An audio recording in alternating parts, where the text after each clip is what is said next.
don't ever have to be bored again with these things in our pockets. No, but the one thing I'm most scared of in the world is losing touch with the best thing in the world is your mind. Your mindset, how you can picture yourself, how you can focus, how you can drive, how you can put yourself in so many situations, get out of it. Because those headphones we listen to, those phones that we Google to find information, there's so many situations in my life where that shit's not gonna help me. It's not gonna help me. And you're able to just turn that off. So fast, because I know what's helped me. None of that stuff's ever helped me. Mm-hmm. None of that stuff's ever helped me. What has helped me has been me alone, getting my shit together and being accountable for who I'm not and who I want to be. It's the only thing that's helped me. So you get in, you get the opportunity to become a Navy SEAL, and then you end up going through BUD/S 3 times. It's like, yeah, Merry Christmas. Insane, I got lucky, man. Yeah. Mm-hmm. Unbelievable. And the stories of what that entailed are like so vivid, man. Mm-hmm. It's unbelievable. Well, I was very fortunate to go through 3 times. And not in a sadistic way, in a life-changing, growing way. I found out so much about myself through going through that training 3 times, and I went through the hardest part of the training 3 times. You know, after the first, so first phase is the crucible, man, and that's where I was at for 3 times. I spent most of my time in BUD/S in first phase. In the hell week. In the hell weeks, and being in that grind. And in that grind, I got time to examine myself.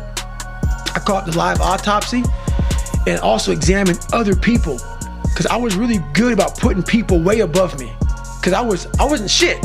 I was never nobody. So for me to be on the same stage as these great wannabe Navy SEALs and BUD/S training, like, my God, you guys are amazing. I actually got here with you all. Thank you so much for allowing me into play. But as I was there for so long, I got a really good chance to sit back, because now the cold water is just water now. It's no longer cold anymore. Your mind starts to change. They say get in the water, most people think about it. For you, it became my life. So I started learning that if you start to change your mindset versus it being like, oh my God, this sucks, I became a professional BUD/S student. So I wasn't gonna leave until I graduated. So I started realizing, if this is my home, this is what I am, I had to always reset the bar. I had to reset my new norm. There always had to be a new norm. So one thing we don't do is we don't have a new norm. My new norm is you get up every fucking morning at 4 o'clock and you suffer. This is your new norm. That became my new fucking life. Most people want to get out of it. I said, no, motherfucker, this is your new life. This is who you are. Your new norm is you wake up and you suffer. And I started realizing, if that's my mentality, this shit ain't hard anymore. Right. Your fucking new norm is you wake up, you get in the fucking cold water, you're gonna be here till the shit's fucking done. Whenever they say you're out, you get out. So my new norm, so I do that now today. My new norm now is, if I'm doing a 200-mile run, your new norm now, man, is you fucking are doing 200 fucking miles. The Roger that mentality. That's it, man. So at what point during this BUD/S experience do the instructors start to take notice of you in a way that separates you from the pack? Is it SBG or these guys that are like, they're starting to go, hey man, this dude's cut a little bit differently? SBG noticed it. He noticed it in my second hell week. Because I really, and this is no lie, I'm very open about my life, so I'm open about this. I really started to enjoy the fact of seeing what the human mind was capable of, and seeing that what is so horrendous, there's so much joy and glory in this shit. And when you see other alpha males, like, you know, SBG in the book, he was one of the hardest guys in the SEAL teams. He's looking at you like, what the fuck is wrong with you? Right. Like. Well, they start testing you. Like, they're like, let's play this out, right? And there's that story where he makes you swim out to the boat. On my own, Wednesday night. And that fucked me up, because my knee was, it was broken. It was fucked up bad. And it's Wednesday of Hell Week, and all the boat crews are past the surf zone. And I just got a Toradol shot in my knee, because I'm not gonna, let's go, man. We're going. And it's fucking like, it's real late at night, and it was fucking raining, and the class is past the surf zone, and I'm still not a big fan of the fucking water. The ocean is very unforgiving. And I had this big life jacket on, and SBG's like, hey, follow me, man.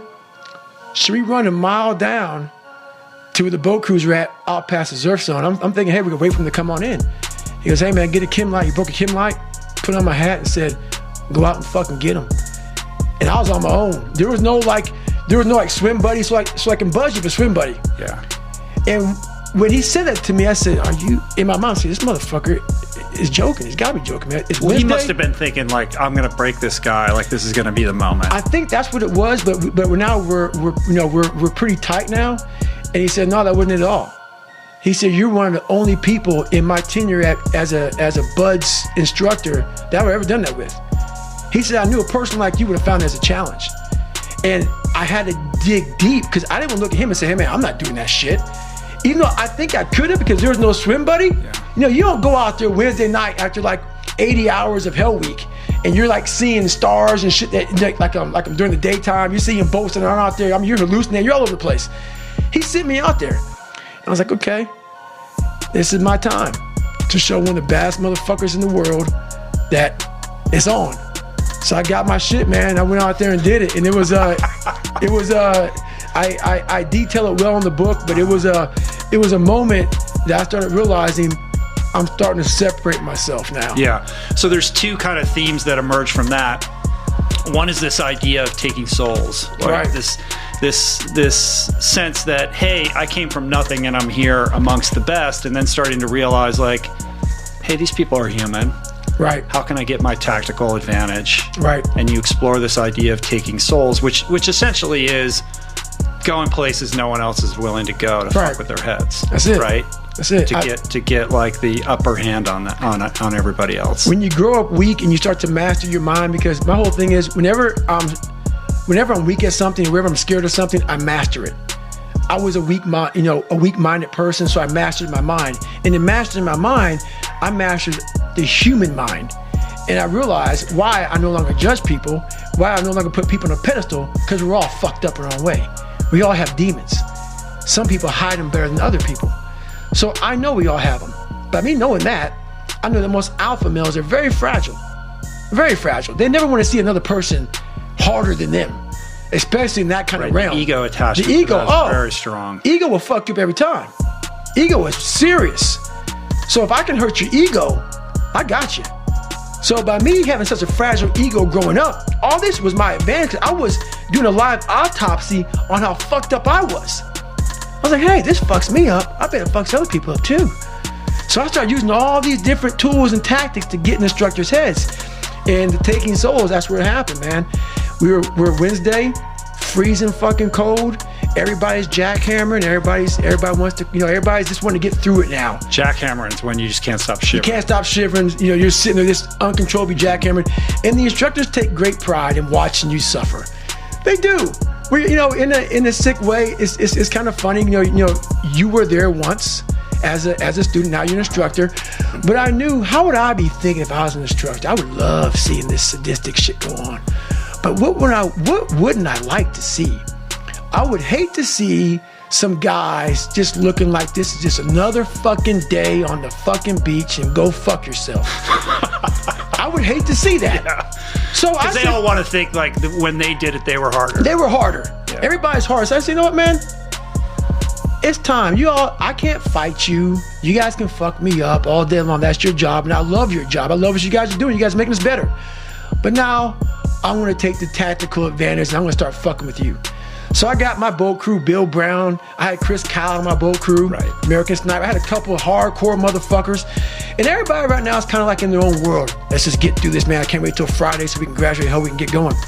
I said, let's go ahead and have some fun. I said, we're gonna start fucking with these guys. So the evolution here was we just got through with med check. We're stripped down to nothing, and they're checking us out, making sure we're good. Checking for pneumonia, checking for fucked up knees. My knees all jacked up. They're giving me shots and shit. And I was like the boat crew leader of boat crew 2. Mm-hmm. So I'm in the front of the boat, and I tell our guys this we're gonna do. The boat's like on our heads. That's all it was. We're supposed to lift the boats up above our head. That's all you gotta do. But when you're this weak, you're this fragile, you're this tired, the boat's heavy. So there's a thing you can do when you do boat presses. You can get the boat and like just toss it up and catch it. And that shows like you're jacked up. So everybody's holding the boat and they're shaking and the boat's starting to come down their head and all the boat crews are all lined up and they're fucked up.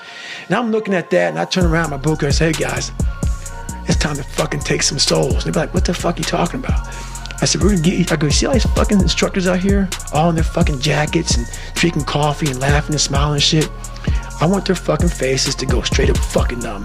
So we're gonna do this. We're gonna start boat pressing this motherfucker. Just take my lead, trust me, you'll get energy from it.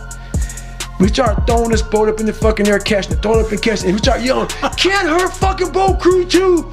We're yelling our fucking ass off, and we're doing it. And they make a stop, like what the fuck, like the stop. I look at these instructors, and their faces literally look like someone just took their soul out. Cause I know where their minds were. Like, they were thinking about themselves. Like, what the fuck just happened, man? I know me on Wednesday, I couldn't have done that. How are they doing it?